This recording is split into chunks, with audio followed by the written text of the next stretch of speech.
Walang nakapansin sa kanya noong una. Sa ilalim ng matinding ilaw ng isang siksikang supermarket, hawak ni Eleanor Vance ang isang luma at gasgas na pitaka sa kanyang naninilig na mga kamay. Sa edad na 27, pasa niya ang bigat ng mundo ng mag-isa. Kailangan ng kanyang anak na si Daisy ng isang espesyal na formula, isa na halos hindi kayang bilhin ni Eleanor. Nang i-anunsyo ng cashier ang kabuuan, naluho ang kanyang puso. Pasensya na, kailangan kong ibalik ito. Habang may luhang namumuo sa kanyang mga mata, dahan niyang isinuli ang lata ng formula sa counter. Bumubulong ng paumanhin na hindi dapat maranasan ng sinumang ina. Sa likwan niya, namdam ang pagkainip sa hangin. Ngunit ang hindi alam ni Eleanor ay may isang estrangyero na nagmamanid. Isang lalaki na ang susunod na desisyon ay babago hindi lamang sa kanyang gabi, kundi sa takbo ng kanyang buong buhay. Isang latan ng formula ang nakapagitan sa pangako ng isang ina at sa ganap na kabiguan. Alam ni Eleanor Vance ang presyo hanggang sa huling sentimo bago pa malitoy, scan ng cashier. Ngunit ang alam sa halaga at pagtanggap sa katotohanan ay dalawang magkaibang laban, at sa araw na iyon, natatalo siya. Ang malalaking fluorescent na ilaw ng Megamat ay umuugong ng isang mababang tunog. Ito ay isang himig ng kawalang interes. Isang tunog na pumupuno sa malawak na espasyo. Ngunit walang naibibigay na aliw. Para kay Eleanor, ito ang soundtrack ng kanyang papalaking pagkasindak. Sa edad na 27, madalas niyang maramdaman na parabang ang buong bigat ng mundo ay nakapatong sa kanyang mga balikat, isang pasalin na parehong mabigat at sa kanya lamang. Halos 1 taon na ang kanyang anak na si Daisy. Siya ay isang perpektong maliit na himala ng mayroong bilugang ilong at mga matang kasingkulay ng kalangitan sa araw. Si Daisy ang isang hindi nagbabagong liwanag sa buhay ni Eleanor. Ang dahilan para sa bawat sakripisyo, bawat mahabang oras ng trabaho, bawat tahimik na panalangin. Ngunit sa araw na iyon, kahit ang iisip sa ngiti ni Daisy ay hindi makatago sa makapal na ulap ng kanilang kalagayan. Nakatayo si Eleanor sa pila sa checkout. Ang kanyang luma at dasdas na shopping cart ay naglalaman ng mga pangunahing pangangailangan.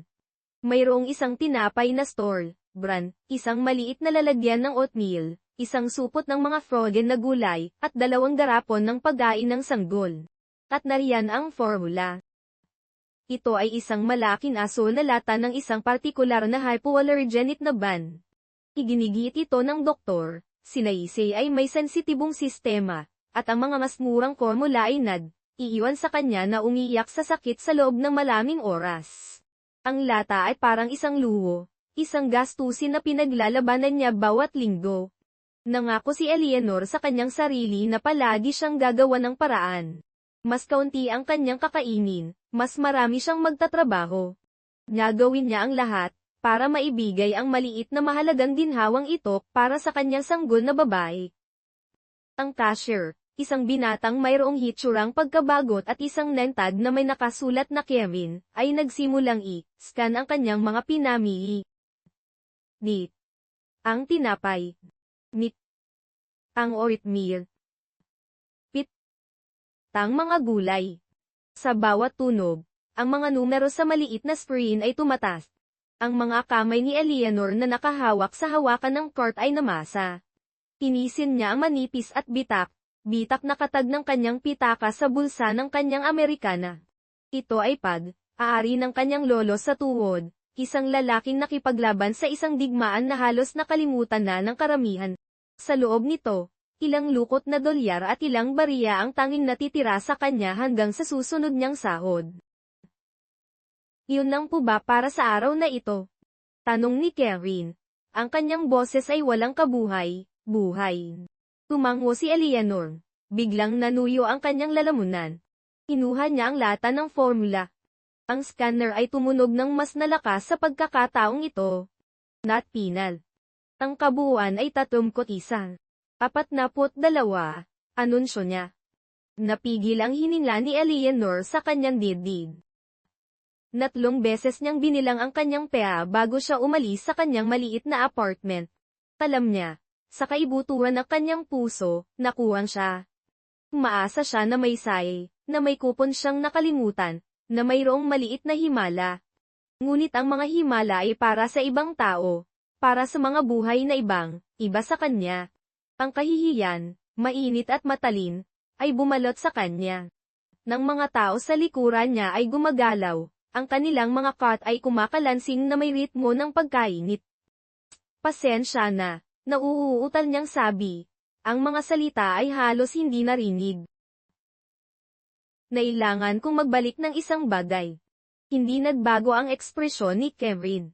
Naghintay lang siya, ang kanyang kamay ay nakalutang sa ibabaw ng keyboard.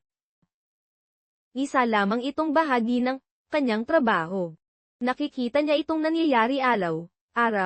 Ang tahimik na paghingi ng tawad, ang mga nanginginig na kamay, ang mga umiiwas na tingin.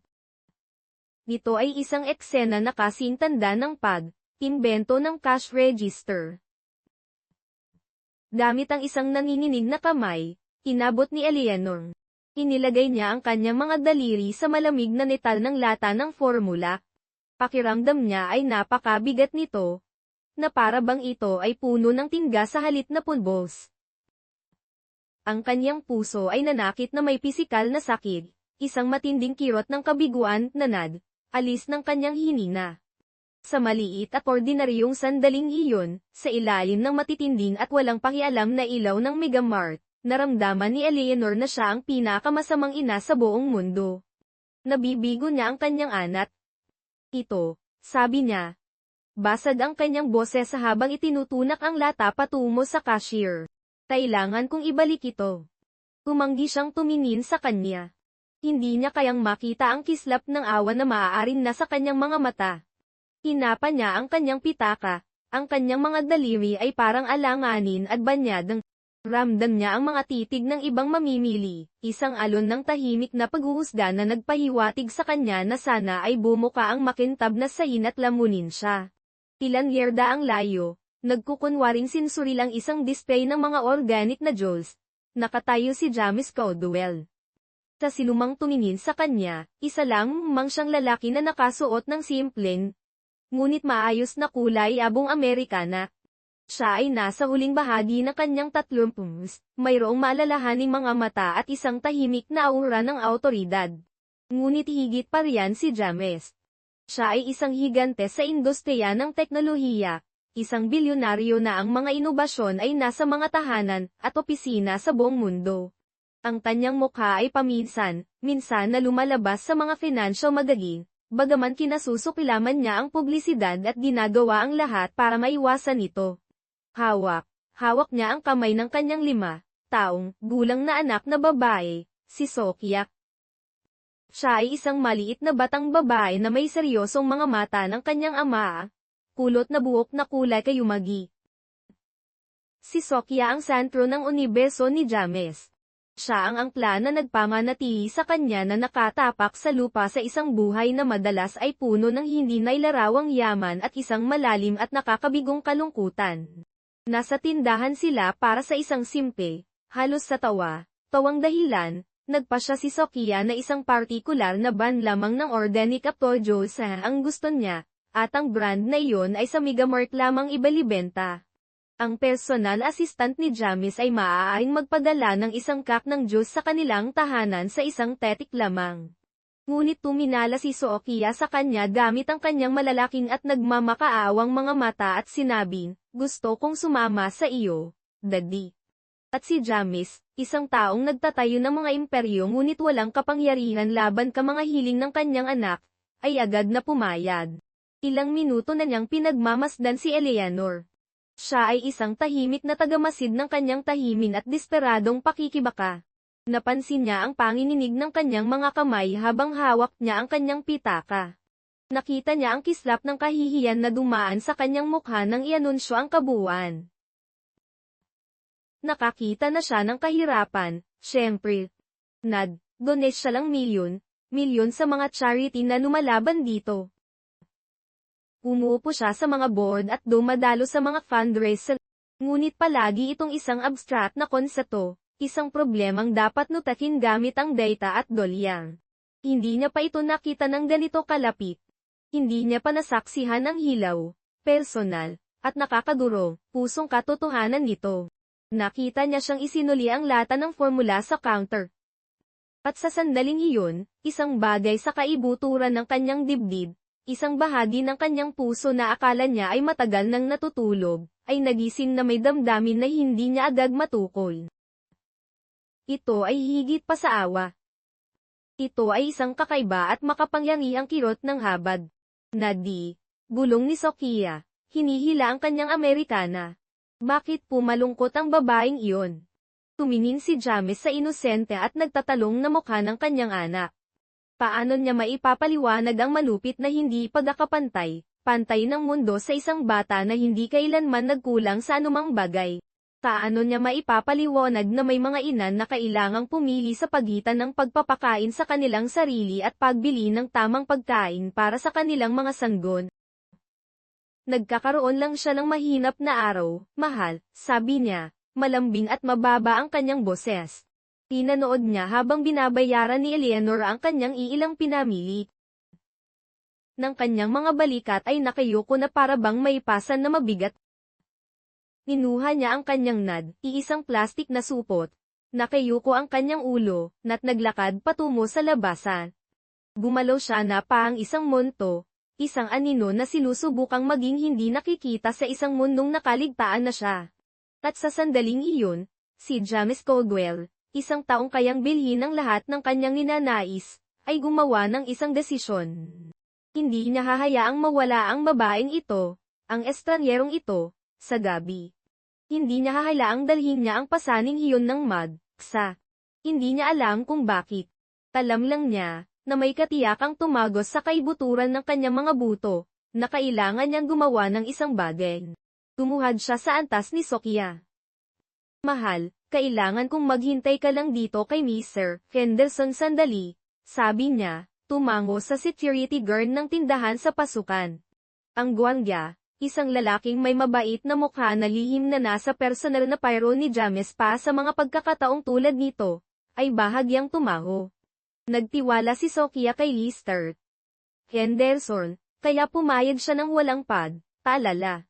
Naglakad si James na may bagong pakiramdam ng layunin pabalik sa checkout lay. Kinuha niya ang lata ng formula na iniwan ni Eleanor.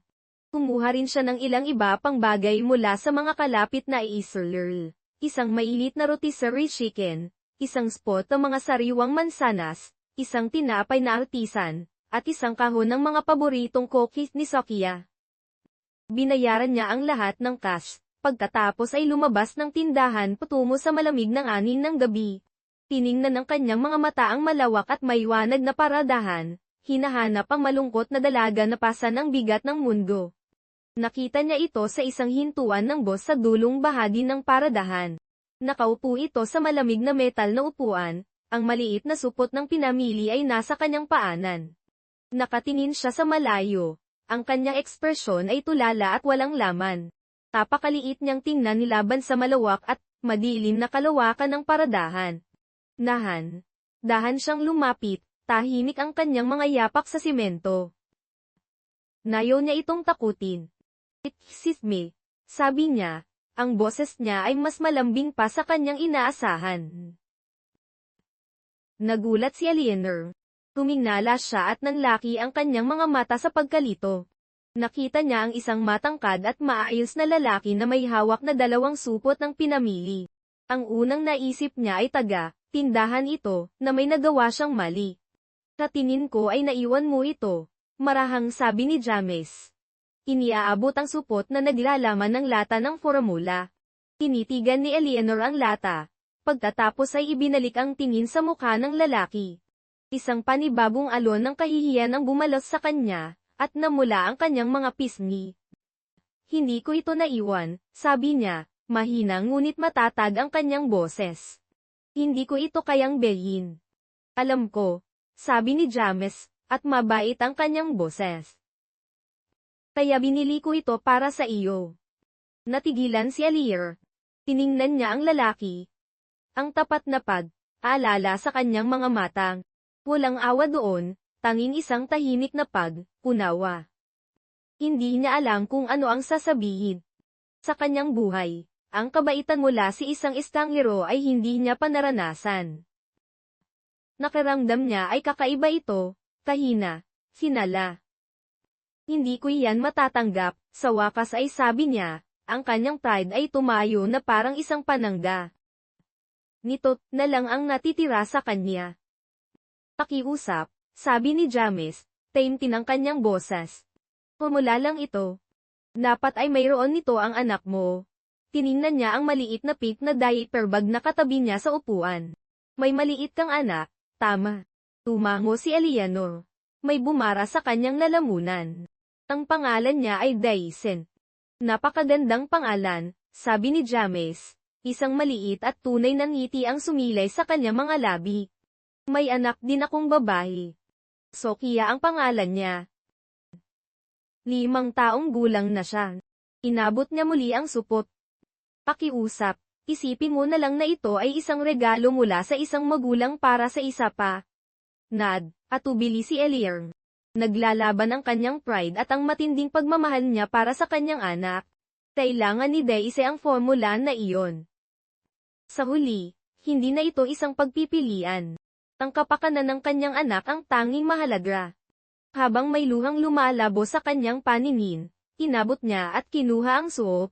Salamat, bulong niya. Ang kanyang boses ay puno ng emosyon na hindi niya mapangalanan. Hindi ko alam kung paano magpapasalamat sa iyo. Hindi mo kailangang magpasalamat, sabi ni James. Pero malamig dito sa labas, at maaaring matagalan ng boss na iyan. Nasaya akong ihatid ka pa uwi. Nariyan lang ang sasakyan ko. Itinuro niya ang isang makinis at madilim na kulay, abong sasakyan na nakaparada sa malapit. Ito ay simple, ngunit halatang mahal. Isang driver ang matiyagang nakatayo sa tabi nito. Nubos na nabigla si Eleanor. Ang formula ay isang bagay. Ang pagsakay pa uwi sa isang sasakyan na malamang ay mas mahal pa sa kinikita niya sa loob ng 5 taon ay ibang usapan. Ay, hindi ko talaga matatanggap, sabi niya, umiiling. Malapit nang dumating ng board. Talaga, iginigiit ko, sabi ni James, ang kanyang tono ay banayad ngunit matatag. Walang puwang para sa pagtanggi. Padilim. Na. Hindi ito abala. Hayaan mong tulungan kita sa iyong supot. Mago pa man makatanggi muli si Eleanor. Yumuko siya at kinuha ang isa pa niyang supot ng pinamili. Ang kanyang mga daliri ay sumagi sa kanya sa loob na isang saglit, at isang kakaiba at hindi inaasahang init ang gumapang sa kanyang braso. Tiningnan niya siya, sa pagkakataong ito, tunay na tiningnan siya sa unang pagkakataon. Nakita niya ang higit pa sa mamahaling Amerikana at kumpiyankang kilos. Nakita niya ang bahagyang mga linya ng pagod sa paligid ng kanyang mababait na matang. Nakita niya ang isang pahiwatig ng malalim na kalungkutan na kahit ang kanyang banayad ng ngiti ay hindi lubos na maitago. Hindi lamang siya isang mayamang lalaki na gumaganap bilang isang mabuting Samaritano. Mayroong higit pa sa kanya, isang bagay na hindi niya lubos na maunawaan. Pakiramdam niya ay nasa isang panaginip, hinayaan niyang dalhin siya patungo sa sasakyan. Ang driver, isang profesional na lalaki na may mukhang parang bato, ay binuksan ang pinto sa likuran para sa kanya. Ang loob ng sasakyan ay ibang mundo. Tahimik at mainit, at amoy malinis na katad at iba pang hindi niya matukoy, ang banayad na amoy ng yaman. Ito ay parehong nakakaginhawa at lubos na nakakatakot. Kinuha ni James si Sophia, na umakyat sa likuhang upuan at tumingin kay Eleanor ng may malawak at mausisang mga mata. Sophia, Ceneas, Bansito, sabi ni James sa kanyang anak. Sasabay sila ng kanyang anak pauwi sa atin. Yelo, sabi ni Sophia, ang kanyang bosan ay isang maliit at mahiyain na bulong. Sophia, sagot ni Eleanor, isang tunay ng ngiti ang sa wakas ay sumilay sa kanyang mga labi. Ikinadadala kitang makilalan. Ang biyahen patungon sa apartment complex ni Eleanor ay halos tahimik, ngunit hindi ito awkward. Tinanong ni James ang kanyang address, at ibinigay niya ito, nakakaramdam ng panibagong kerot ng kahihiyan habang naiisip niya ang kanyang luma at sira. Siyang gusali sa isang bahagi ng bayan na marahil ay hindi pa niya napupuntahan. Ngunit hindi lang, Ret si James. Ibinigay lang niya ang address sa kanyang driver at pagkatapos ay nakipaglaro kay Sokya ng tahimik na laro ng ispay. Ang kanyang boses ay isang mababa at nakapapawing pagod na bulong. Tinanood sila ni Eleanor. Nakita niya ang malinaw na malalim na pagmamahalan sa pagitan ng ama at anak. Ito ay isang magandang bagay na masaksihan. At gayunpaman, nakikita pa rin niya ang malalim na kalungkutan sa kanyang mga mata. Isang kalungkutan na nakilala niya dahil nararamdaman niya ito sa sarili niyang puso araw-araw. Nang huminto sila sa harap ng kanyang gusali, isang simpleng tatlong, palapag na istrukturang ladrillo na may mga basag na simentadong hagdanan, iginiit ni James na dalhin ang kanyang mga supot sa kanyang pintong. Napakadami mo nang nagawa, mahinang protesta ni Eleanor. Kaya ko na mula rito. Sigurado akong kaya o, sabi niya na may maliit na ngiti. Ngunit gusto kong tumulo. Ang kanyang tahimik na awtoridad ay imposible na tutulan. Sinundan niya siya sa dalawang palapag na hagdanan. Ang pasilyo ay madilim na naiilawan ng isang kumikislap na bambiya, at ang hangin ay amoy lumang karpet at mga amoy ng pagluluto. Ito ay iba sa malinis at tahimik na loob ng kanyang sasakyan. Nang marating nila ang kanyang apartment sa dulo ng pasilyo, hinapan niya sa kanyang busa ang kanyang mga susi, nanininig pa rin ang bahagya ang kanyang mga kamay. Lubos niyang namamalayan ang natutuklap na pintura sa kanyang pinto, ang luma at dastas na welcome mat, ang pangkalahatang pagkasila ng kanyang paligid. Sa wakas ay nabuksan niya ang pinto, at isang masayang tunog ang narinig mula sa loob, mula sa isang playpan sa sulok ng maliit na sala. Itinulak ni Daisy ang kanyang sarili, nagliwanag ang kanyang mukha, nang makita ang kanyang ina. Pama, sabi niya. Lumaki ang puso ni Eleanor. Nang lahat ng kahihiyan ng gabing iyon ay natunaw. Kinuha niya ang kanyang anak sa kanyang mga bisig, ibinaon ang kanyang mukha sa malambot na buhok ni Daisy. Nasa bahay na siya. Ligtas siya. Ito lang ang mahalaga. Lumingon siya kay James, na nakatayo sa may pintuan, may maalalahanin at hindi mabasa na ekspresyon sa kanyang mukha. Si Daisy ito, sabi ni Eleanor, malambing ang kanyang boses. Ngumiti si James, isang tunay at mainit ng ngiti na ganap na nagpabago sa kanyang mukha. Perpekto siya, sabi niya. Ang kanyang tingin ay lumibot sa maliit na apartment. Ito ay masikip at kakaunti ang gamit, ngunit ito rin ay napakalinis. Ilang mga frame na larawan ang nakapatong sa isang maliit na bookshelf sa tabi ng isang tumpok ng mga libro mula sa library para sa mga bata. Nakita niya ang isang tahanan na puno ng kasadanan ng pag-ibig, kung hindi man sa mga materyal na bagay. At sa sandaling iyon, kakatayo sa pintuan ng abang apartment ng isang estrangyero, naramdaman ni James Caldwell ang isang pakiramdam ng koneksyon ng tao, ng isang bagay na totoo at tunay na hindi niya naramdaman sa napakatagal na panahon. Alam niya, na may katiyakang tumago sa kaibuturan niya, na hindi lamang ito isang random na gawa ng kamaitan. Ito ay higit pa. Iniabot niya sa kanya ang mga supot ng pinamili. Ikinagagalak kitang makilala, Eleanor, sabi niya, gamit ang kanyang unang pangalan. Salamat muli, sabi niya. Ang kanyang boses ay puno ng pasasalamat na napakapuro na mas nakaantig sa kanya kaysa sa anumang maranyang papuri na natanggap niya. Wala ka talagang ideya kung ano ang kahulugan niton, sa akin na yung gabi. Sa tingin ko alam ko, sabi niya, nagtama ang kanilang mga mata. Sa maikling pagtatagpong iyon ng tingin, isang tahimik na pag-unawa ang namagitan sa kanila. Ito ay isang sandali ng pagkilala. Isang ibilahaging sangkatauhan na tumawid sa malawak at hindi nabanggit na agwat sa pagitan ng kanilang dalawang mundo. Niniwan niya siya. Naglakad pabalik sa madilim na hananan at palabas sa malamig na gabi. Habang papalayo ang kanyang sasakyan mula sa gilid ng kalsada, isang kakaiba at hindi pamilyang na damdamin ang namukadkad sa kanyang dibdib. Nara itong pag-asa. Hindi pa niya alam, ngunit ang pagkakataong iyon sa isang grocery store. Ang simpleng nata ng formula na iyon, ay hindi isang pagtatapos. Ito ang simula ng isang kwento na magbabago sa kanilang parehong buhay sa mga paraan na hindi nila kailanman naisip. Ng mga araw kasunod ng pagkikita sa Megamart ay kakaiba para kay Eleanor. Ang mapang, aping kulay, abong ulap ng kawalan ng pag-asa na naging nanyang palaging kasama ay tila nawala, kahit kaunti lang. Napalitan ito ng isang sinag ng liwanag, isang init na hindi gaanong nauugnay sa tulong na natanggap niya kundi sa simpleng hindi may kakailang katotohanan na may nakakita sa kanya. Sa isang mundong nagparamdam sa kanya na siya ay hindi nakikita, isang estrangyero ang tumingin sa kanya at nakakita ng isang tao, isang ina, isang nilalang na karapat, dapat sa isang sandali na kabaitan. Panggabing iyon, pagkatapos patulugin si Daisy, umupo si Eleanor sa kanyang maliit at tahimik na sala. Ang lata ng formula ay nakatayo sa kanyang kitchen counter, isang tahimik na patotoo sa kakaiba at surreal na gabi. Gumawa siya ng isang tasa ng tsaan, hinawakan ang mainit na takas sa kanyang mga kamay, inulit ang buong pangyayari sa kanyang isipan. Ang pangalan ng lalaki ay Janet. Ang pangalan ng kanyang anak ay Sophia. Yun lang ang alam niya. Na lamang na hindi na niya ito makikita muli. Siya ay isang barko na dumaan sa gabi.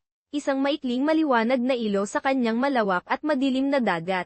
Gayunpaman, ang kanyang dilawa ay higit pa sa pagbibigay ng agarang pangangailangan ni Daisy. Nagpasiklab ito ng isang bagay sa loob ni Eleanor, isang natutulog na baga ng asa na akala niya ay matagal nang naging habo. Sa loob ng maraming buwan, siya ay nakulong sa isang siklo ng kaligtasan, gumising, ihanda si Daisy, ihatin siya sa yeya, magtrabaho ng nakakapagod na 8 oras sa dinner, sunduin si Daisy, umuwi, magluto, maglinis, matulog, at ulitin. Ang kanyang trabaho ay sapat lamang para magkaroon sila ng bubong sa kanilang mga ulo kaunting pagkain sa mesa. Walang natitira. Walang puwang para sa mga pangarap. Walang espasyo para sa anumang bagay na lampas sa nakakabigat na pasanin ng kasalukuyan. Ngunit ngayon, isang bagong kaisipan ang nagsimulang umusbong sa kanyang isipan. Ito ay isang marupok at alanganing ideya. Ngunit naon ito, nararapat sa kanya ang higit pa. Nararapat kay Daisy ang higit pa. Ang kanyang lolo sa tuod, si Sir Jan Nesselmans, ay nakipaglaban para sa isang bansang namako ng pagkakataon. Siya ay isang bayani, isang taong may tapang at prinsipyo. Mayroon siyang larawan nito sa kanyang bookshelf, isang binatang nakasuot ang malinis na uniforme. Ang kanyang mga mata ay puno ng isang mabangis at hindi natitinag na determinasyon. Lumaki siya sa mga kuwento ng kanyang katapangan. Ano kaya ang isipin nito sa kanya ngayon, halos hindi makaraos, masyadong takot na kahit umasa para sa isang mas magandang buhay. Kinabukasan, nagising si Eleanor na may bagong determinasyon. Inihanda niya ang almusal ni Daisy, mas may layunin ang kanyang mga kilos, mas magaan ang kanyang espiritu. Habang natutulog si Daisy, hindi niya binuksan ang telebisyon para pamanhidin ang kanyang pagod. Sa halip, umupo siya sa kanyang maliit at umuugang mesa sa kusina na may panulat at papel. Silimulan niyang isulat ang kanyang mga kasanayan. Siya ay masipag. Siya ay maaasahan. Magaling siya sa pakikipag, usap sa mga tao. Bago ipanganak si Daisy, nagtrabaho siya bilang isang receptionist sa isang maliit na law firm. Pagaling siya doon. Organisado siya at mahusay. Ngunit ang sahod ay masyadong mababa para sa pambayad sa childcare, kaya napilitan siyang umalis.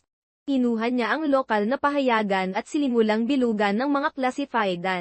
Naghanap siya ng mga trabaho online gamit ang mabagal at pirasong himula sa coffee shop sa ibaba. Karamihan ay nangangailangan ng daddy na wala siya o karanasan na hindi niya maangkin. Ang pamilyar na alon ng panghihina ng loob ay nagsimulang gumapang. Ngunit sa pagkakataong ito, itinulak ito ni Eleanor. Hindi siya susuko. Hindi na yun. Nakakita siya ng isang ad para sa isang administrative assistant sa isang lokal na community center. Isa na tumutulong sa mga veterano at kanilang mga pamilya. Ang sahod ay bahagyang mas mataas kaysa sa dinner, at mas regular ang mga oras. Ngunit higit pa riyan, ang trabaho ay tila makabuluhan. Pakiramdam niya ay isang bagay na ipagmamalaki ng kanyang lolo sa tuod. Humina siya ng malalim at sinimulang buuin ang isang wrestle. Ang kanyang una sa loob ng mahigit 2 taon. Samantala, sa kabilang panig ng bayan, sa isang malawak at minimalistang mansyon na nakatanaw sa lungsod, nahihirapan din si Jairus Cogwell na kalimutan ang pagkikita sa Mega Martin. Ang kanyang buhay ay isang maingat na inayos na mundo ng mga boardroom, mga portfolio ng pamumuhunan, ang mga high-stakes na negosasyon. Ito ay isang mundo ng napakalawak na pribilehiyo at malalim na pag-isa. Ang kanyang asawang si Isabella ay pumanaw 3 taon na ang nakalilipas, iwan ng isang puwang sa kanyang buhay na hindi kayang punan ng anumang tagumpay o yaman. Si Sofia ang kanyang angkla, ang kanyang dahilan upang mabuhay. Ngunit ang araw na gawain ng pagpapalaki ng isang anak ay karaniwang pinangangasiwaan ng isang pangkat ng mga yaya at mga kasambahay. Siya ay isang ama, ngunit madalas ay mas pakiramdam niya ay isang CEO sa sarili niyang tahanan. Ang imahe ni Eleanor sa grocery store ay nakatatak sa kanyang alaala. Nakita niya ang kanyang tahimik na dignidad, ang matinding pride sa kanyang mga mata kahit na napilitan siyang gumawa ng isang imposibleng pagpili. Nakita niya ang napakalawak na pagmamahal niya sa kanyang anak, isang ibig na napakakas na halos isang pisikal na presensya sa kanyang maliit at malinis na apartment. Naramdaman niyang mas naging taong siya sa loob ng 10 minutong iyon sa kanyang pasilyo kaysa sa muling 3 taon ng mga style na boardroom at mga walang laman na charity gala. Nahanap niya ang kanyang sarili na iniisip siya sa buong araw. Sa isang conference call kasama ang kanyang international team, nakatitig siya sa kanyang floor, siling na bintana at nag-isip kung nakahanap na ba siya ng trabaho. Habang sinusuri ang mga financial projection, naisip niya ang maliwanag at masayang mukha ni Daisel at ang mahiyain na ni Sofia. Nakaramdam siya ng isang hatak, isang kakaiba at mapilit na pangangailangan na malaman na maayos siya. Mago ito para sa kanya. Siya ay isang taong lumulutas ng mga problema gamit ang lohika at kapital. Nagsusulat siya ng mga cheque. Pinupunduhan niya ang mga inisyatibo. Hindi siya personal na nakikisangkot sa buhay ng mga estrangyero. Ngunit si Eleanora ay hindi parang isang estrangyero. Pakiramdam niya ay nakita niya ang isang bahagi ng kanyang kaluluma, isang suyap sa isang buhay ng tahimik na pakikibaka at malalim na pag-ibig na umalingaw sa isang malalim na hindi natutugunang pananabik sa kanyang sarili. Gusto niyang tulungan siya, ngunit alam niyang kailangan niyang mag-ingat. Nakita niya ang pride sa kanyang mga mata. Ang huling bagay na gusto niyang gawin ay saktan ang kanyang damdamin o iparamdam sa kanya na siya ay isang kaso ng kawanggawa. Ang isang simpleng abon ay magiging isang insulto sa kanyang laka. Ginawa niya ang isang bagay na bihirang gawin niya. Dinamit niya ang kanyang malawak na yaman para sa isang personal na pagtatano. Iniling niya sa kanyang pinuno ng seguridad, isang pinagkakatiwalaang dating ayente ng Phoebe na nagngangalang David, na lihim na alamin ang higit patungkol kay Eleanor Mans. Hindi niya gusto ng isang buong imbestigasyon, ilang pangunahing impormasyon lamang. Kailangan niyang malaman na ligtas sila ni Daisy. Sinabi niya sa kanyang sarili na ito ay isang bagay na kailangan lang tapusin, isang pangangailangan para sa closure. Ngunit sa kaibuturan, alam niyang higit pa ito. Isang araw, inilagay ni David ang isang manipis na Manila folder sa malaking salamin na mesa ni James. Narito ang impormasyong hiniling mo tungkol kay Ms. Eleanor Mans, sir. Sabi ni David, neutral ang kanyang boses. Binuksan ni James ang folder, isang kakaibang pakiramdam ng pangamba ang pumilipit sa kanyang tiyan. Sa loob, may ilang pirasong papel. Ang kanyang address, ang kanyang mga nakaraang trabaho, ang kanyang kawalan ng anumang criminal record. Lahat ay ordinaryo. At pagkatapos ay nakita niya ito. Isang maikling talata tungkol sa kanyang pamilya. Siya ay apo sa turod ni Sergeant Matthew Mans. Napigil ang hininla ni James. Nalam niya ang pangalang iyon. Ang kanyang sailing lolo, si Corporal Thomas Caldwell, ay naglingkod sa payong dibisyon ng infantry noong digmaan. Binabanggit niya si Sergeant Pans na may tono ng pagdala at paghanga. Si Michael Vance ay isang alamat sa kanilang unit, isang taong iikang nagligtas sa kanyang buong platon sa isang brutal na nakalimutang labanan. Si Feromath ay isa sa mga lalaking iniligtas niya. Utang niya ang kanyang buhay sa lolo sa tuwag ni Alienor. Sumandal si Jamis sa kanyang upuan, umiikot ang kanyang isipan. Hindi ito isang pagkakataon. Hindi maari. Itong isang mensahe mula sa nakaraan, isang sinulid ng koleksyon na umaabot sa mga henerasyon, nag-ugnay sa kanyang pamilya sa kanya. Hinubol ng kanyang lolo ang natitirang bahagi ng kanyang buhay na may nalaking utang na loob kay Michael Mans, isang utang na hindi niya kailanman nabayaran. At ngayon, natagpuan ni James ang kanyang apo sa tuwod, isang dalaga na nagpupumilit na magtaguyod ng buhay sa checkout line ng isang grocery store. Ang malabong pagnanais na tulungan siya ay naging isang hindi matitinag na determinasyon. Hindi na ito tungkol lamang sa isang random na gawa ng kabaitan. Ito ay tungkol sa pamana. Ito ay tungkol sa karangalan. Ito ay tungkol sa pagbabayad ng isang utang na dinala ng kanyang pamilya sa loob ng mahigit 70 taon. Ngunit paano?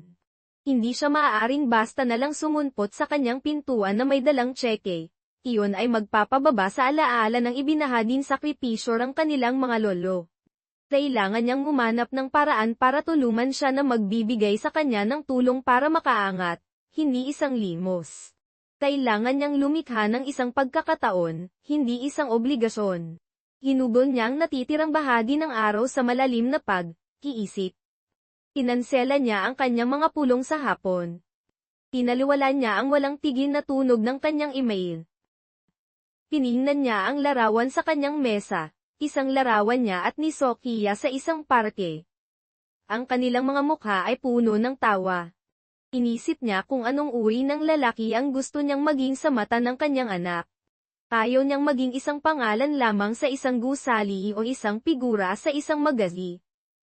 Gusto niyang maging isang taong may integridad, isang taong nakakaunawa sa halaga ng koneksyon ng tao, isang taong nagpaparangal sa nakaraan at namumuhunan sa hinaharap. Nang magsimulang lumubog ang araw, nag-iiwan ng mahahabang anino sa kanyang opisina. Mayroon na siyang plano. Ito ay hindi pangkaraniwan. Ito ay mapanganib, ngunit tama ang pakiramdam nito. Tinawag niya muli si David sa kanyang opislang. David, nagsimula siya, kalmado ang malinaw ang kanyang boses. May kailangan akong ipagawa sa iyo. Kailangan mo ayos ng ikang pagpupuo. Isang linggo pagkatapos, nakatanggap si Eleanor ng isang tawag sa telepono. Mula ito sa Veterans Community Center kung saan siya nag-apply para sa posisyon ng administrative assistant. Gusto nilang pumasok siya para sa isang interview. Numalo ng puso ni Eleanor sa pag-asa at pananabik. 2 araw siyang naghanda. Tinilansa niya ang kanyang isang blusa na angkop para sa interview. Inuring niya ang kanyang resume hanggang sa kabisado na niya ang bawat salita. Nakiusap siya sa kanyang kapitbahay. Isang mabait na matandang babae, nabantayan si Daisy sa loob ng 1 oras. Pumasok siya sa community center na may halong pag-asa at nakakaparalisang pagkabalisa. Ng sentro ay isang simple at magiliw na lugar. Ang mga dingding nito ay may mga larawan ng mga lokal na servicemen at women. Dinala siya sa isang maliit na opisina upang makilala ang direktor. Isang mainit at nakangiting babae na nagngangalang Mrs. Gabriel. Paging maayos ang interview. Nagsalita si Eleanor tungkol sa kanyang lolo sa tuwod, tungkol sa kanyang malalim na paggalang sa militar, at tungkol sa kanyang tunay na pagnanais na maging bahagi ng isang organisasyon na gumagawa ng napakahalagang gawain. Sa pagtatapos ng interview, ngumiti sa kanya si Mrs. Gabriel. Isa kang hangang dalaga, Eleanor. Kita ang iyong pagnanasa para sa gawain ito. Huminto siya, naging maalalahanin ang kanyang ekspresyon. Ang posisyon ng administratibo ay katatapos lang mapunan. Pasensya na.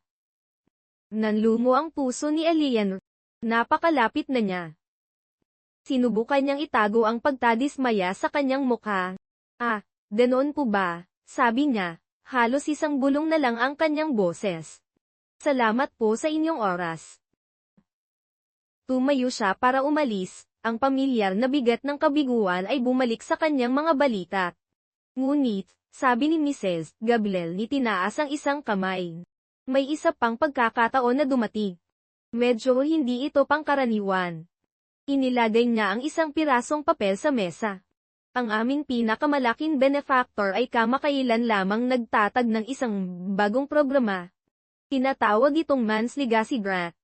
Tinitigan ni Eleanor ang papel. Ang kanyang sariling apelyido ay nakalimbag sa bold na mga letra, sa itaas. Ang grant, patuloy ni Mrs. Gabriel, ay idinisenyo upang suportahan ang mga direktang inapon ng mga lokal na bayani ng digmaan. Nagbibigay ito ng pondo para sa edukasyon, pagsisanay sa karena, at isang living stipend upang matulungan ang mga pamilya na makabangon. Nago pa lang ito. Takatunayan, ikaw ang magiging unahang tatanggap. Tila nalaman ng aming benefactor ang iyong aplikasyon, at ang iyong koneksyon kay Sergeant Nitro Vance. Siya ay napaka-instendal. Natulala si Eleanor. Tiningnan niya ang papel, pagkatapos ay bumalik kay Mrs. Gabriel, ang kanyang isip ay nalihirapang iproseso ang nangyayari. Nisang grant sa pangalan ng kanyang pamilya. Para itong isang panaginip. Sino po? Sa wakas ay naitanong ni Eleanor. Sino mo ang benefactor? Numiti si Mrs. Gabriel. Mas gusto niyang manatiling narnolyos. Naniniwala lang siya sa pagpaparangal sa ating mga bayani at pamumuhunan sa kanilang mga pamilya. Ang grant ay sa iyo, Eleanor, kung gusto mo. Nagbibigay ito sa iyo ng buwanang stipend, higit pa sa kikitain mo sa posisyong administratibo. Sasagutin din ito ang gastos mo sa pagbabalik, aral kung iyon ang gusto mong gawin. Bibigyan ka nito ng pasakataon, isang tunay na pagkakataon, na bumuo ng isang bagong buhay para sa iyo at sa iyong anak. Namuo ang lunga sa mga mata ni Eleanor. Naisip niya ang kanyang lolo sa tuod. Naisip niya ang lalaki sa grocery store. Naisip niya ang kislap ng asa na alab sa loob niya. Hindi ito kawanggawa. Ito ay isang pagkakataon. Ito ay isang pamana. Tumingin siya kay Mrs. Gabriel, isang patak ng luha ang gumuhit sa kanyang pisngi. Kopo, sabi niya, nanginginig ang kanyang boses ngunit puno ng isang bago at hindi matitinag na lakas. Gusto ko po. Habang papalabas siya ng community center at patungo sa maliwanag na sikat ng araw, naramdaman ni Eleanor ang isang malalim na kapayapaan. Hindi niya alam kung sino ang anonymous na benefactor, ngunit nagpadala siya ng isang tahimik na panalangin ng pasasalamat sa sansinukob. Hindi niya alam na ang laking bumili sa kanya ng isang lata ng formula ay ang parehong lalaki na nagbigay sa kanya ng isang kinabukasan. Ang alam lang niya ay sa unang pagkakataon sa napakatagal na panahon, ang landas sa hinaharap ay hindi madilim at hindi tiyak. Ito ay naiilawan ng maliwanag at mainit na ilaw ng posibilidad, at handa na siyang gawin ang unang hakbang. Ang Man's Legacy Grant ay higit pa sa parang. Ito ay isang nakalan. Ito ang matibay na lupa sa ilalim ng mga paa ni Eleanor pagkatapos ng maraming taon ng paglangoy sa isang maalong dagat. Ang unang ginawa niya ay lumipat. Nakahanap siya ng isang maliit na silid na apartment sa isang tahimik at pampamilyang kapitbahayan. Hindi ito marangya, ngunit ligtas. Nang gusali ay may maliit na ibinahaging damuhan sa likod kung saan maaaring maglaro si Daisy, at ang mga bintana ay nagpapapasok ng maliwanag na sikat ng araw sa hapon. Sa unang pagkakataon mula nang ipanganak si Daisy, naramdaman ni Eleanor na kayanan niyang humina ng maluwag. Nagtatag siya ng isang mahigpit na routine. Sa umaga, ang kanyang buhay ay ganap na nakatuon kay Daisy. Pumupunta sila sa parke, bumibisita sa lokal na aklatan para sa story time, at gumugugol ng maraming oras sa sahig ng sala na nagtatayo ng mga tour gamit ang mga makukulay na brownie. Si Daisy, na nararamdaman ang malaking pagbabago sa diwa ng kanyang ina, ay namukadtan. Ang kanyang mga bulol na salita ay naging mga unang salita at ang kanyang mga unang hakbang na nanginginig ay naging mga tiwala na maliliit na takbo. Ngunit pagkatapos niyang patulugin si Daisy sa kanyang kuna bawat gabi, isang ibang Eleanor ang lumalabas. Gagawa siya ng isang takurin ng matapang na kape, upong, sa maliit na mesa na binili niya sa isang second-hand store, at bubuksan ang kanyang laptop. Dahil sa grant na sumasagot sa kanyang tuition, enroll siya sa isang online na programa ng business administration sa lokal na community college. Ang coursework ay mahirap, at ang kanyang utak ay madalas na parang manabo dahil sa pagod pagkatapos ng mahabang araw ng paghabol sa isang paslit. Ngunit habang aaralan niya ang mga spreadsheet, at nagbabasa ng mga kabanata tungkol sa mga prinsipyo ng pamamahala, naramdaman niya ang isang layunin na hindi niya namalayang nawawala sa kanya. Hindi na lamang siya nabubuhay para makaraos. Nagtatay siya. Madalas niyang naiisip ang anonymous na benefactor na naging dahilan ng lahat ng ito. Sa kanyang isipan, isa siyang mabait na matandang lalaki, marahil isang veterano mismo, na gustong iwan ng positibong marka sa mundo. Sumulat siya ng isang taos, pusong liyang ng pasasalamat at ibinigay ito kay Mrs. Daga sa community center. Umaasang makakarating ito sa kanya. Gusto niyang malaman ito na hindi nasayang ang kanyang regalo. Pinararangalan niya ang pamana ng kanyang lolo sa tuhod sa pamamagitan ng agaw sa pagkakataong ito gamit ang dalawang kamay at pagtapit ang mahigpit. Hindi niya kailanman inugnay ang walang mukhang pilantropo na ito sa estangyerong may mabait na mga mata mula sa Megang Bart. Ang alaalang iyon ay nakatago sa ibang bahagi ng kanyang puso. Isang pinahahalagahang sandali ng biyaya na walang koneksyon sa kanyang bagong katotohanan. 3 buwan matapos niyang matanggap ang grant, nakatanggap si Eleanor ng tawag mula kay Inisit. Gabyon. Eleanor, mahal, may maliit akong pabor na hihilingin, sabi ng direktor, mainit at mapanghikayan ang kanyang boses. Magkakaroon kami ng isang maliit na pagtanggap sa susunod na Biyernes ng gabi. Ito ay para opisyal na ilunsad ang Mans Legacy Grant at pasalamatan ang mga donor na naging dahilan nito. Bilang unang tatanggap, napakalaking dagay para sa amin kung dadalo ka at marahil ay magbibigay ng ilang salita. Ilang minuto lamang tungkol sa kung ano ang kahulugan ng programang ito sa iyo at kay Daisy. Pagad na nanikip ang tiyan ni Eleanor. Ang pagsasalita sa publiko ang kanyang pinakamatinding bangungot. Ay, Isis. Gabriel. Hindi ko po alam. Nautal niyang sabi. Hindi po ako magaling sa mga ganyang bagay. Hindi ko po alam kung ano ang sasabihin. Magsalita ka lang mula sa puso, mahal, paghihikayat ni Mrs. Gabriel. Ikaw ang buhay na katibayan nung bakit nahalaga ang programang ito. At naroroon ang ating pangunahing benefactor. Siya ay isang napaka-pribadong tao, ngunit bibihin na siyang magpakita. Alam kong labis siyang maaantig na marinig ang iyong kwento ng personal. Nang pagbanggit sa benefactor ay nagbago ng lahat. Ito ang kanyang pagkakataon, ang tanging pagkakataon niya, na pasalamatan siya ng harapan. Inilabutan siya sa ideya, ngunit alam niyang kailangan niyang gawin ito. Sige po, Isis, Gabriel, sabi niya, humina ng malalim. Narating po ako. Nang linggo bago ang kaganapan ay isang malabong ulap ng pagkabalisa. Isinulat at muling isinulat ni Eleanor ang isang maitling talumpati ng 12 beses, hindi kailanman naging tama ang mga salita. Naalala siya kung ano ang isusuot, sa huli ay nagpa siya sa isang simpleng madilim na asul na damit na nakita niya sa clearance rack sa isa department store. Ito ang unang bagong danit na binili niya para sa kanyang sarili sa loob ng maraming taon. Sa gabi ng pagtanggap, inihatid niya ang madaldal na si Daisy sa kanyang pinagkakatiwalaang kapitbahay at minaneho ang kanyang luma at udlot na sasakyan patungo sa community center.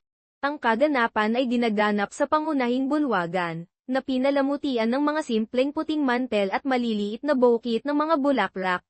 Ito ay isang simpleng pagtitipon na puno ng mga lokal na lider ng komunidad, mga veterano, at kanilang mga pamilya. Pakiramdam ni Eleanor ay hindi siya kabilang.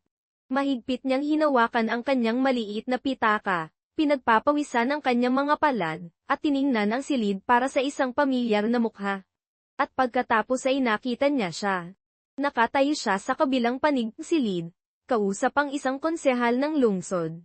Kakasuot siya ng isang perpektong, tailored na madilim na suit, ngunit mayroon siyang parehong tahimik at maalalahaling ekspresyon na malinaw niyang naaala. Si James iyon, ang lalaki mula sa grocery store. Biglang kumabog ng malakas ang kanyang puso, isang halo ng gulat at isang kakaibang hindi inaasahang kilig. Ano ang ginagawa niya rito? Loner ba siya? Isang voluntaryo. Tila naramdaman niya ang kanyang mga mata sa kanya dahil lumingon ito ang nagtama ang kanilang mga tingin sa gitna ng siksikang silid. Isang kisap ng pagkilala ang dumaan sa kanyang muka, na sinundan ng isang mabagal at banayad ng ngiti na nagparamdam sa kanya sa isang sandali na parabang sila lang ang dalawang tao noon. Nagpaalang siya sa kanyang kausap at nagsimulang maglakad patungo sa kanya. Sa bawat hakbang niya, uunahan ang mga isip ni Eleanor. Ang mga piraso ng palso, mga piraso na hindi niya alam na umiiral, ay nagsimulang ugay ng may nakakahilong bilis. Isang pangunahing benefactor na mas gustong manatiling anonymous. Isang lalaki na bibihirang magpakita sa publiko. Isang programang ipinangalan sa kanyang sariling pamilya. Hindi maaari. Ang ideya ay masyadong imposible, masyadong parang isang fairy tale. Eleanor. Sabi niya pagdating niya, ang kanyang boses ay tasing bait nang naalala niya. Napakabuti na makita kang muli. Yes, bulong niya, halos hindi marinig ang kanyang boses. Anong ginagawa mo nito? Maaari kitang tanungin ng ganoon din, sabi niya, bahagyang lumawak ang kanyang ngiti, bagaman sa tingin ko ay may ideya na ko. Sakto namang lumapit si Miss Gabwe sa kanila, nagniningnin ang kanyang mukha. Nakikita kong nagkakilala na kayo, Eleanor. Ito si Senator James Caldwell. Siya ang laraking sinasabi ko sa iyo. Ang lalaking dapat nating pasalamatan para sa Vance Legacy-Grat. Tila gumuho ang mundo. Tinitigan ni Eleanor si James, bahagyang nakabuka ang kanyang bibig. Hindi makabuo ng isang salita. Siya pala. Ang lalaking bumili ng kanyang formula ay ang parehong lalaki na nagbigay sa kanya ng isang kinabukasan. Sa lahat ng oras, siya pala iyon. Ang dalawang magkahiwalay na gawa ng kabaitan na labis na nagpabago sa kanyang buhay ay hindi pala magkahiwalay. Dalawang bahagi sila ng parehong hindi paniwalang kuwento. Ikaw, sa wakas ay bulong niya. Nanlalaki ang kanyang mga mata sa hindi paniniwala. Lumambot ang ekspresyon ni Jamel. Nakikita niya ang unos ng mga emosyon sa kanyang mukha. Ang gulat, ang pagkalito, ang pasasalamat. Maaari siguro tayong lumabas sandali, marahan niyang mungkahi. Medyo mas tahimik doon. Ninala niya siya sa isang gilid na pinto patungo sa isang maliit at walang laman na paiyo. Ang malamig na hangin ng gabi ay isang magandang ginhawa. Sa loob ng mahabang sandali, nakatayo sila kakatahimikan. Ang mga mahinang tunog ng pagtanggap ay maririnig mula sa bukas na pinto. Hindi ko maintindihan, sabi ni Eleanor, bahagyang nanginginig ang kanyang boses. Nakit. Bakit mo ginawa ang lahat ng ito? Sumandal si James sa pader na ladilyo, ang kanyang mga kamay ay nasa kanyang mga busa. Tumihinala siya sa kalangitan na puno ng bituin bago ibinalik ang kanyang tingin sa kanya. Komplikado, Eleanor. Ngunit nagsimula ito matagal na ang nakalipas, bago pa man tayo ipanganak. Ang lolo ko ay si Corporal Thomas Caldwell. Naglingkod siya sa parehong dibisyon ng iyong lolo sa tuod. Ikinuwento niya sa kanya ang kuwento. Pagkatapos ay ikinuwento niya ang tungkol sa labanan, tungkol sa hindi paniwalang katapangan ni Sir Jet Vance kung paano inihiligtas ng kanyang lolo sa tuwad ang buhay ng kanyang lolo at ng isang dosenang iba pang mga lalaki. Hindi sa ilan na nakalimutan ng lolo ko ang araw na iyon, sabi ni James, mababa at puno ng emosyon ang kanyang boses. Binugon niya ang buong buhay niya na may utang na loob na hindi niya kailanman nabayaan. Tinuruan niya ako na mayroon tayong responsibilidad na parangalan ang mga taong nauna sa atin, na dalhin ang kanilang pamana. Nang makita kita sa tindahan ng gabing iyon, hindi ko alam kung sino ka. Nakita ko lang ang isang ina na nangangailangan ng kaunting tulong. Ngunit nang malaman ko na apo ka pala sa tuhod ni Metro Vance, alam kong hindi ito isang pagkakataon. Ito ay isang pagkakataon para sa aking pamilya na sa wakas ay parangalan ang utang na loob namin sa inyo. Nakikinig si Eleanor. Lubos na nabighani.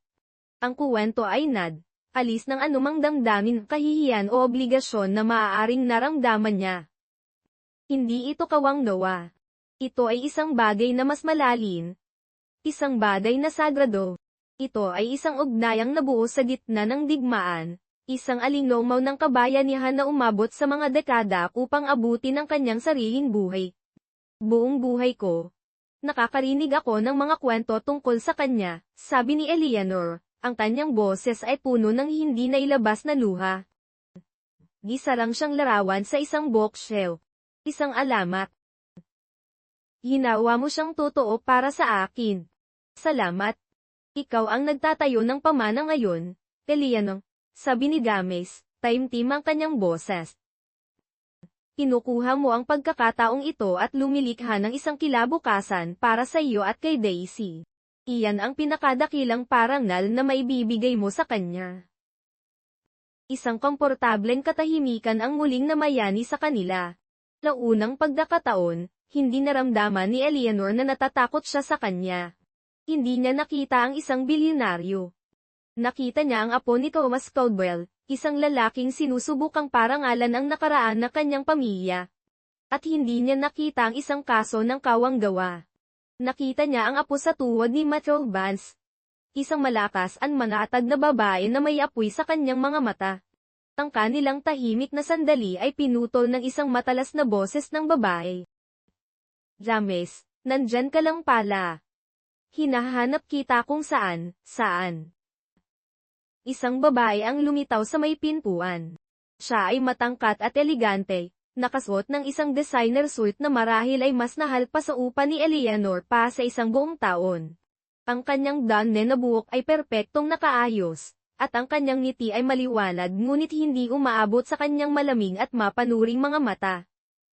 Penelope, sabi ni James, ang kanyang sariling ngiti ay naging bahagyang mas formal. Nagpapahangin lang ako. Ito si Eleanor Vance. Tumingin si Eleanor.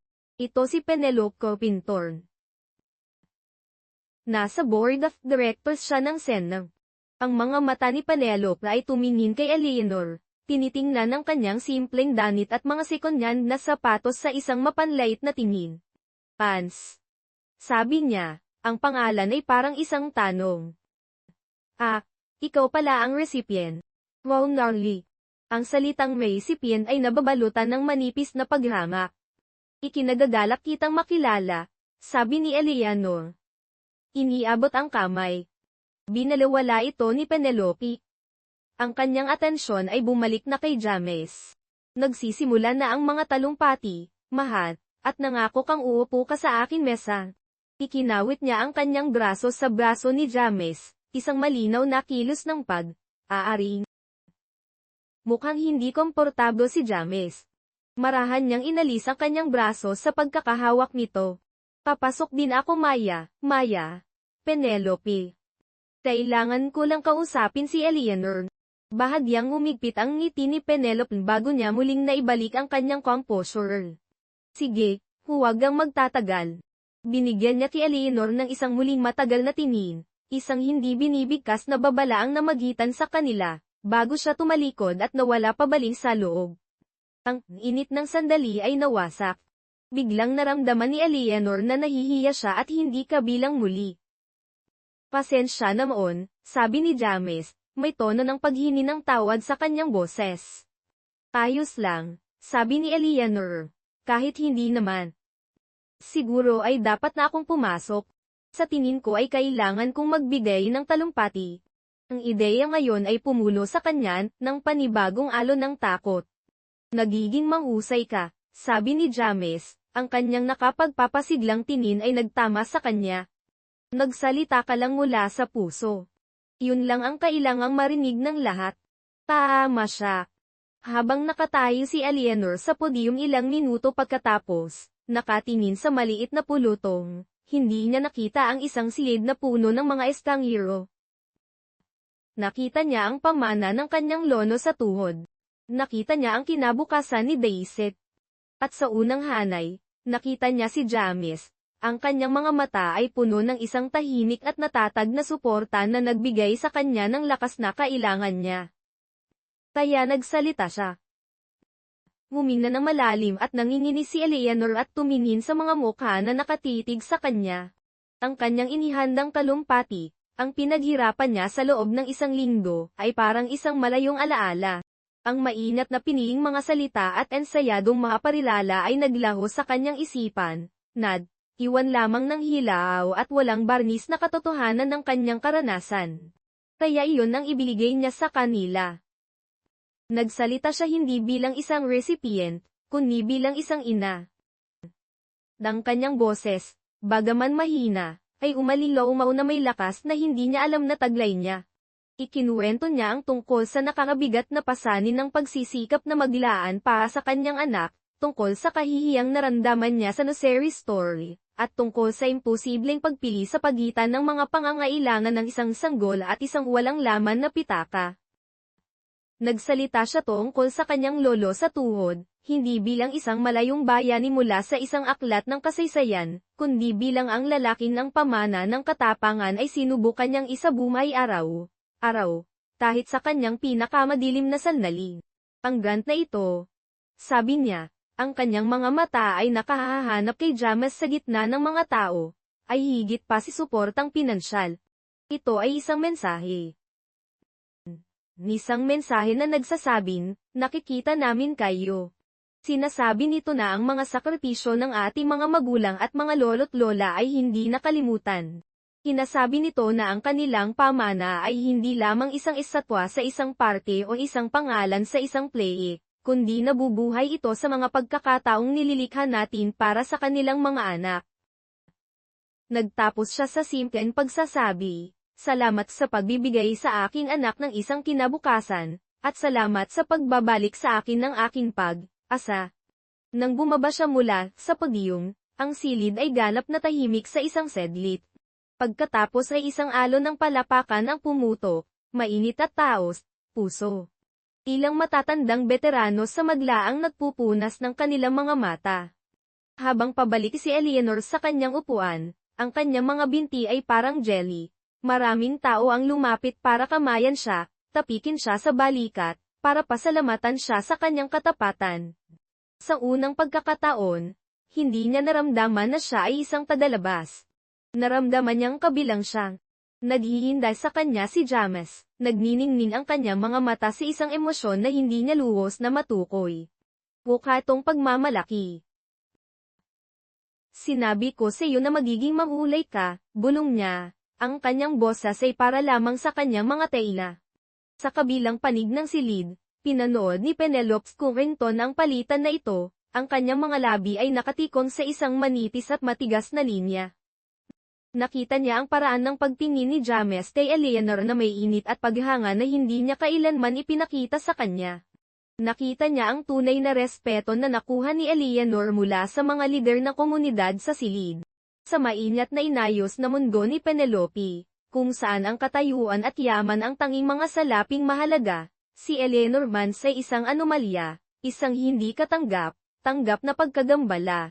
At si Penelope ay hindi isang babae na nagpapahintulot sa mga pagkagambala. Sa mga sumunod na linggo, isang banayad, ngunit nakalalasong kampanya ang nagsimang kay Penelope, isang dalubhasa sa social at political maneuvering, ay nagsimulang magtanim ng mga binhi ng pagdududa sa iba pang mga miyembro ng board ng community center. Hindi niya direktang inatake si Eleanor. Ang kanyang mga pamamaraan ay mas tuso.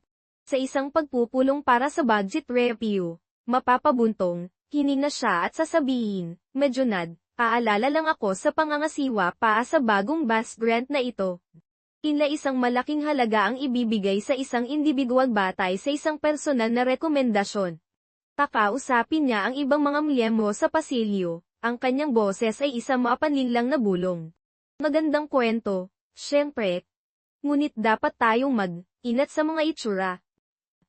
Ayaw nating isipin ng publiko na ang ating mga donasyon ay ginagamit para makinabang ang mga personal na kaibigan ng ating mga benefactor. Ang implikasyon ay malinaw at pangit. Si Eleanor ay hindi isang karapat, dapat natatanggap, kundi isang bagay ng awa ni James Caldwell, o mas masahon pa, ng kaniyang pagtingi. Siya ay isang gold digger na nagmalipula ng isang malungkot na bilyonaryo. At si James, sa kanyang pagluluksa, ay ginagamit ang pondo ng sentro para ligawan siya. Ang salaysay ay malupit, hindi totoo, at lubhang nakakasilang.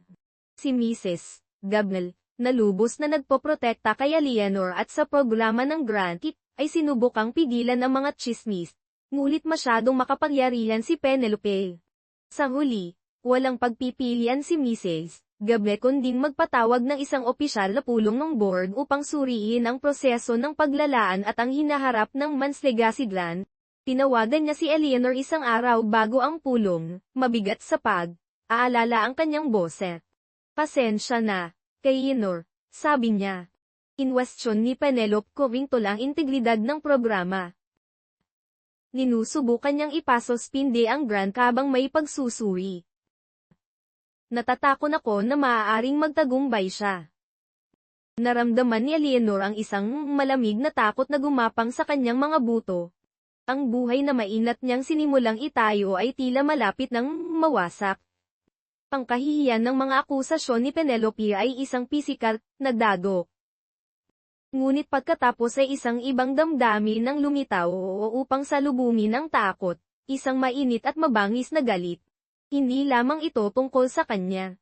Ninudongisa ni Penelope na ang pangalan ng kanyang lolo sa tuhod. Sinusubukan niyang sirain ang isang programa na maaaring makatulong sa hindi mabilang na iba pang mga pamilya. Ang Eleanor ng ilang buwan na nakalipas ay gubuo. Ngunit ang Eleanor na ito, ang nakahanap ng kanyang boses, ay hindi susuko ng walang laban. Kailan ang pulong? Tanong niya. Matatag ang kanyang boses. Kinabukasan ng hapon, pumasok si Eleanor sa boardroom ng community center. Lahat ng mata ay napatingin sa kanya. Si Penelope ay nakaupo sa gulo ng mahabang mesa, mukhang nagulat at naiinis sa presensya ni Eleanor. Naroon din si James, kakaupo sa kabilang dulo, seryoso ang kanyang mukha. Hinimulan ni Penelope ang pulong, ng kanyang boses ay makinis at propesyonal. Nagsalita siya tungkol sa fiduciary duty, sa tiwala ng mga donor, sa pangangailangan para sa transparent at hindi mapag-alinlangan ng mga proseso. Hindi niya binanggit ang pangalan ni Eleanor, ngunit alam ng lahat sa silid kung sino ang tinutukoy niya. Ang tanging iminumungkahi ko, pagtatapos ni Penelope, binibigyan ang ibang mga miyembro ng board ng isang hitsura ng tapat na pag-aalala, i.e. Paus natin ang partikular na inisyatibong ito hanggang sa isang mas mahigpit at walang kinikilinang komite ng pagpiliang mabuo. Ito ay isang simpleng bagay ng mabuting pamamahala. Isang mabigat na katahimikan ang pumuno sa SEED. Hindi mapakali ang ibang mga miyembro ng board. Mabubuting tao sila, ngunit natatakot sila sa impluwensya ni Penelope. Pagupaman may makapagsalita, tumayo si Eleanor. Ang pangalan ko ay Eleanor Vance. Sabi niya, malinaw at malakas ang kanyang boses. Naku ang iisang individual at personal na kaibigan na labis na itinababahala ni Mrs. Covington. Tumingin siya ng diretsyo kay Penelope. Nagsakalita ka tungkol sa pamamahala at proseso, ngunit ang totoong ginagawa mo ay sinusubukang parusahan ako dahil naniniwala kang hindi ako karapat, dapat. Tinitingnan mo ako at nakikita mo ang isang mahirap na sinumulkan, isang taong hindi kabilang sa iyong mundo. Nakikita mo ang isang kaso ng kawanggawa, ngunit hindi mo nakikita ang isang tao. Hindi mo nakikita ang isang apo sa tuwad na sinusubukang parangalan ang pamana ng isang bayani. Luminon siya sa iba pang miyembro ng board. Ang grant na ito ay hindi tungkol sa akin. Ito ay para sa bawat pamilya na nagsakripisyo. Ito ay para sa bawat anak na ang magulang o lolo't lola ay naglingkod sa bansang ito. Ang pagsuspinde nito, ang pagbaon nito sa mga pagsusuwi at committed dahil hindi ayon ng isang tao sa unang tatanggap nito ay isang insulto sa bawat isa sa kanila. Suminghal si Penelong. Napak-emosyonal ng lahat ng ito, Miss Mans. Ngunit hindi ito binabago ang mga katotohanan. Ang katotohanan ay mayroon kang dati ng personal na relasyon sa ating pangunahing benefactor. Ang optics ay, sa madaling salita, hindi angkop. Tama ka, sabi ng isang malalim na boses mula sa dulo ng mesa. Tumayo si James. Ang aming mga pamilya ay may dati ng relasyon. Mahigit 70 taon na ang nakalipa. Naglakad siya patungo sa dulo ng mesa at inilagay ang isang lumaak, dasdas na letter, bound journal sa makintab na kal. Binuksan niya ito sa isang bookmark na pahina. Ito ang journal ng aking lolo, sabi niya sa mga natulalang miyembro ng board. Si Corporal Coas Swaldwell. Ito, inilalarawan niya ng detalyado ang araw na iniligtas ang kanyang buhay ng isang sergeant na nagngangalang McCormans. Isinulat niya rito, sabi ni James, ang kanyang daliri ay kinusundan ang kupas na tinta, siya ang pinakamatapang na taong nakilala ko. Utang ko sa kanya ang aking buhay. Nisang utang na hindi ko kailanman mababayaran. Nagkatapos ay inilatag ni James ang ilang mga larawan at dokumento. Isa malabong itim at puting larawan ng isang grupo ng mga batang sundalo, ang kanyang lolo at ang lolo sa Turo di Eleanor na magkatabi. Mga opisyal na military commendation na nagdedetalye ng kabayanihan ni Sergeant Mans. Ang Mans Legacy Grant ay hindi isang gawa ng kawang-gawa, sabi ni James, ang kanyang boses ay umaalingaw-ngaw na may awtoridad at paninindigan. Dito ang matagal ng dapat bayaran na utang na loob mula sa pamilya Kagwal sa pamilya Mans. Ki Eleanor Mans ay hindi tatanggap ng aking awa. Siya ang tagapagmana ng isang pamana ng katapangan na may sagadong tungkulin ng aking pamilya na kilalanin. Ang imungkahi ang anupaman, ang ipahiwatig na ito ay iba sa kung ano ito, ay isang paglapastangan sa alaala ng dalawang lalaki nito. Ang silin ay lubos na tahimik. Ang mukha ni Penelong ay maputla, ang kanyang mainat na binuong salaysay ay ganap na nawasak ng simple at makapangyarihang katotohanan. Siya ay nabunyad, ang kanyang maliit na selos ay nakalantad para makita ng lahat. Tinatake niya gamit ang mga pahiwatig at hinala, at sinagot ni James gamit ang kasaysayan at kaangalan. Wala nang masasabi pa. Ang board ay bumoto ng nagkakaisa hindi lamang upang ipagpatuloy ang Mans Legacy Grant kundi upang makipagtulungan sa foundation ni James upang palawakin ito. Ginagawa itong isang permanenteng haligi ng misyon ng Community Center. Tahimik na nagbitiw si Penelope Comington mula sa board isang linggo pagkatapos. Lumipas ang 2 taon. Patuloy na umikot ang mundo. Ngunit para kay Eleanor, lahat ay nagbago. Natapos niya ang kanyang degree sa Business Administration, nagtapos sa tuktok ng kanyang klase. Tulad na kanyang pangako, kinuha siya ni James upang magtrabaho sa philanthropic foundation ng kanyang pamilya. Ang kanyang pangunahing tungkulin ay patakbuhin at palawakin ang programa na dati ay siya ang iisang tatanggap. Ang Mans Legacy Grant ay nakatulong na sa mahigit 12 ng pamilya ng mga veterano na magkaroon ng panibagong simula, nagbibigay sa kanila ng parehong pag-asa at pagkakataon na ibinigay sa kanya. Isang maliwanag at maaraw na Sabado ng hapon, sina Eleanor at James ay nakaupo sa isang malaking kuwot sa isang parke. Ilang talampakan ang layo, isang 7 taong gulang na si Sophia at isang 3 taong gulang na si Daisy ang naglalaro. Ang kanilang masayang hiyawan ng tawa ay pumupuno sa hangin. Mukha silang magkapatid. Isinandal ni Eleanor ang kanyang ulo sa balikat ni James, isang komportable at pamilyang nakilos. Ang kanilang relasyon ay dahang lumago, organiko, binuong hindi sa mga engranding romantikong kilos kundi sa isang pundasyon ng magkatulad na mga halaga, respeto sa isa't isa, at isang malalim at tahimik na pag-unawa. Siya ang naging kanyang kasosyo, kanyang pinagkakatiwalaan, kanyang pamilya. Alam mo, sabi ni Eleanor, pinapanood si Daisy na hinahabol ang isang parupango, minsan iniisip ko pa rin ang babaeng iyon sa grocery store. Iyong nawawala at natatakot. Hiyakap siya ni James, hinawakan siya ng mahigpit. Iniisip ko rin siya, mahinang sabi niya. At iniisip ko ang lalaking napakalungkot na nakalimutan na niya kung ano ang pakiramdam ng tunay na koneksyon. Tumingin siya mula sa mga nakangiting muka ng mga bata patungo sa tiwala at payapang babae sa kanyang tabi. Hindi mo lang binuo ang isang bagong buhay para kay iyong sarili, Eleanor. Binuo mo rin ang isa para sa akin. Ipinaalala mo sa akin kung ano talaga ang kamulugan ng pamana. Hindi ito tungkol sa perang iniiwan mo. Ito ay tungkol sa mga buhay na hinahawakan mo. Lumingon siya at ngumiti sa kanya. Isang ngiti na puno ng pag-ibig na kasing tatan at kasing tapat ng pamana na binuo ng kanilang mga lolo maraming taon na ang nakalilipas. Ang paglalakbay ay hindi inaasahan, ang landas ay binuo ng hinap at biyaya. Ngunit nito, sa mainit na sikat ng hapon, napapaligiran ng tahimik na kagalakan ng pamilyang kanilang binuo. Alam niyang nasa eksaktong lugar sila kung saan sila dapat naroroon. Nagsimula ang lahat sa isang gawa ng kabaitan, sa isang grocery store. Isang sandali na nagpatunay na ang isang utang na loob ay hindi kailanman at spell, at ang mga pinakatahimik na gawa ng pag-ibig ay maaaring umalingaw ng pinakamalakas sa mga henerasyon. At dito na natin tatapusin ang kwento sa ngayon.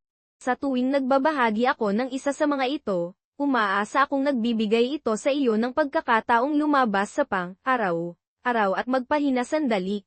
Gusto kong malaman kung ano ang ginagawa mo habang nakikinig, marahil ay nagpapahina pagkatapos ng trabaho, sa isang night drive, o nagpapahina lang. Mag-iwan ng komento. Nalagang binabasa ko silang lahat. At kung gusto mong siguraduhin magkikita kayong muli, malaking tulong ang pag-subscribe. Salamat sa paglalaan ng oras na ito.